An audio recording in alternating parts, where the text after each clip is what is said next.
Hi guys, I'm your startup specialist. We've advised 50 startups over the last 10 years and I've done 4 on my own.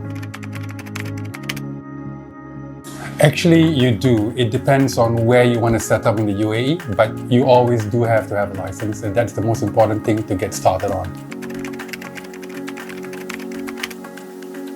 The setup of the company depends on what you really need for your business. One of the items that you really need to figure out is whether or not you need a presence in the UAE or you need a presence outside the UAE, where you want to develop your business, how you're going to go, what kind of website do you need to book, what kind of websites do you need to apply for. For example, if you need an IO website, if you're going to do a crypto, you're going to do a decentralized finance, whatever, we need to kind of strategize where you're going to set up.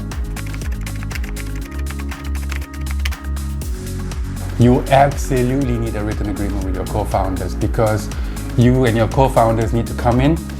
You guys need to agree on each person's role and responsibilities on how you want to go forward, how you're going to run the business, who has to do what, and how much you guys are going to invest.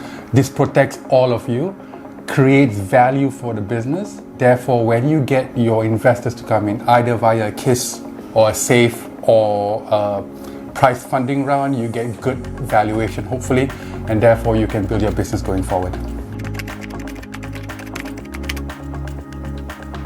Yes, you should start thinking about the kind of contracts you need, primarily because you need to figure out your business. And from your business, in any business, you would have supplier issues. For example, your coders are freelancers, people who design your software, people who design your website.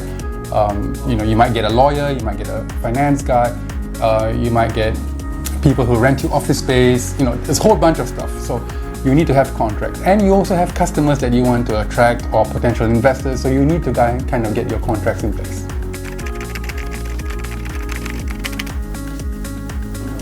Not yet. Now is not the right time to register your intellectual property, because if you're just designing your app or you're starting up, a lot of your work is copyrightable, which means you've just created it in writing or in text, and it's protected already because it's copyrighted. When you have your product, when you've created your product, when you've created your app, that's when you get the intellectual property experts to come in to kind of advise you how to protect that in a proper way.